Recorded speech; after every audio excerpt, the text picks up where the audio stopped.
Selamat datang di channel kami. Football on Air adalah rumahnya para pecinta sepak bola sejati. Di sini, kamu bakal dapat konten terkini, tajam, dan seru seputar dunia sepak bola. Di dunia sepak bola, bakat bisa membuatmu bersinar. Tapi karakterlah yang membuatmu abadi. Neymar, seorang anak dari jalanan Brasil yang berubah menjadi ikon global. Dicintai, dibenci, dipuja, dicibir, tapi tetap melangkah. Inilah kisah perjalanan penuh gejolak dan kejayaan dari seorang Neymar da Silva Santos Jr., sang artis lapangan hijau Neymar, lahir pada 5 Februari 1992 di Mogi das Cruzes, São Paulo, Brasil. Ia tumbuh di lingkungan sederhana, di tengah kehidupan yang keras dan penuh tantangan. Ayahnya, Neymar Senior, adalah mantan pesepak bola yang pensiun dini karena cedera. Sejak kecil, Neymar sudah memperlihatkan keajaiban dalam mengolah bola. Ibunya, Nadine, adalah tiang kehidupan keluarga. Di sebuah rumah kecil dengan atap seng dan dinding reot, Neymar kecil mulai menggambar mimpinya di jalanan, di pasir, di tanah lapang. Setiap harinya, dia bermain bola tanpa alas kaki, menggiring bola plastik, hingga mengasah keterampilannya yang luar biasa yang kelak akan mengejutkan dunia. Pada usia 11 tahun, Neymar bergabung dengan Akademi Santos FC, klub legendaris tempat di mana Pele membangun namanya. Di usia 14 tahun, ia bahkan sempat dilirik Real Madrid, tapi memilih bertahan di Brasil. Debut profesionalnya di Santos terjadi pada 2009. Neymar langsung memukau Brasil. Gaya bermainnya eksplosif, cepat, lincah, penuh trik, dan selalu menghibur. Tahun 2010, Neymar membawa Santos menjuarai Copa do Brasil, lalu Copa Libertadores pada 2011 gelar yang tidak pernah diraih klub itu sejak era Pelé. Neymar dinobatkan sebagai pemain terbaik Amerika Selatan 2 kali berturut-turut. Dunia mulai membicarakan satu nama, Neymar. Namun, Neymar bukan hanya tentang skill. Ia adalah sosok flamboyan, rambut berwarna, selebrasi ikonik, gaya hidup glamor. Banyak yang menyukainya, tapi tak sedikit pula yang mengkritik. Apakah dia terlalu manja, terlalu egois, atau justru terlalu percaya diri? Namun, di balik semua itu, Neymar adalah seniman sejati sepak bola.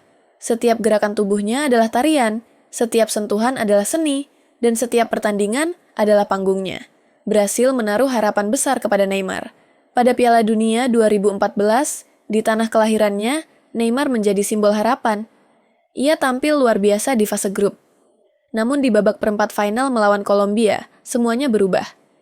Neymar mengalami cedera tulang belakang setelah benturan keras dengan Juan Camilo Zúñiga. Ia harus dilarikan ke rumah sakit dan absen di semifinal. Tanpa Neymar, Brasil hancur. Kekalahan 1-7 dari Jerman menjadi luka nasional. Bagi Neymar, ini bukan hanya rasa sakit fisik, tapi trauma emosional. Dunia menyaksikan air mata seorang anak Brasil yang tidak bisa membantu negaranya. Pada tahun 2013, Neymar resmi pindah ke FC Barcelona.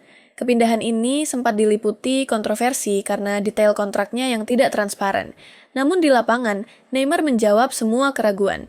Bersama Lionel Messi dan Luis Suarez, mereka membentuk trio MSN, salah satu lini serang terbaik sepanjang sejarah sepak bola. Tahun 2015, mereka memenangkan treble, La Liga, Copa del Rey, dan Liga Champions. Neymar mencetak gol di final Liga Champions melawan Juventus.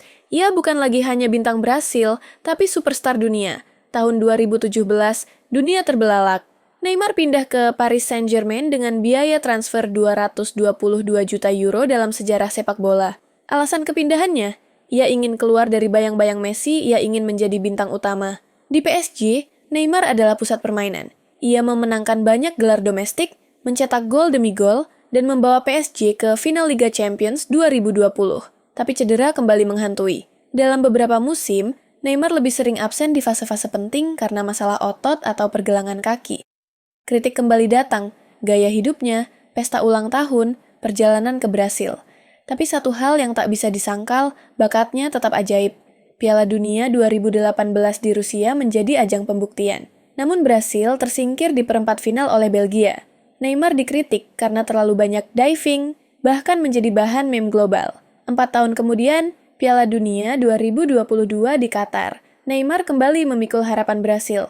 Ia mencetak gol indah melawan Kroasia di perempat final, tapi Brasil kalah lewat adu penalti. Air mata Neymar menggenang. Dunia melihat sisi paling manusiawi dari sang mega bintang. Dia bukan robot, dia bukan dewa, dia hanya anak Brasil yang ingin membawa negaranya juara dunia.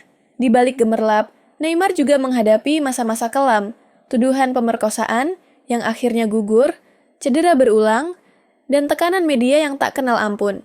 Hidup dalam sorotan terus-menerus membuat Neymar berada di antara cinta dan benci publik.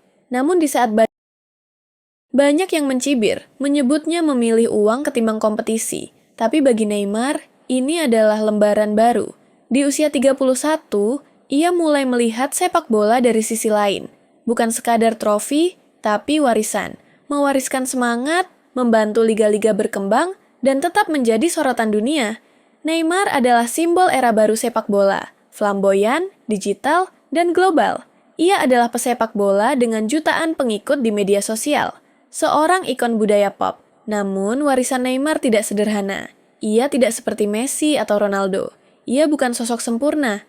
Tapi justru karena ketidaksempurnaannya, Neymar menjadi cermin kita semua. Berbakat, sering jatuh, tapi tetap bangkit. Dengan lebih dari 400 gol sepanjang karier, puluhan gelar, dan rekor sebagai pencetak gol terbanyak sepanjang masa timnas Brasil, Neymar sudah mengukir sejarah. Dia mungkin belum punya Piala Dunia, tapi dia punya sesuatu yang lebih besar. Mereka bisa meremehkanmu, mereka bisa mencibirmu. Tapi, jika kamu percaya pada mimpimu, kamu bisa menari di antara ejekan. Neymar telah menari, dari jalanan Mogi das Cruzes hingga stadion terbesar di dunia. Dan dunia tak akan pernah melupakan namanya. Kalau kamu punya kisah perjuangan yang enggak kalah inspiratif, baik itu kisah kamu sendiri, orang di sekitarmu, atau pemain bola yang kamu kagumi, jangan ragu untuk share di kolom komentar.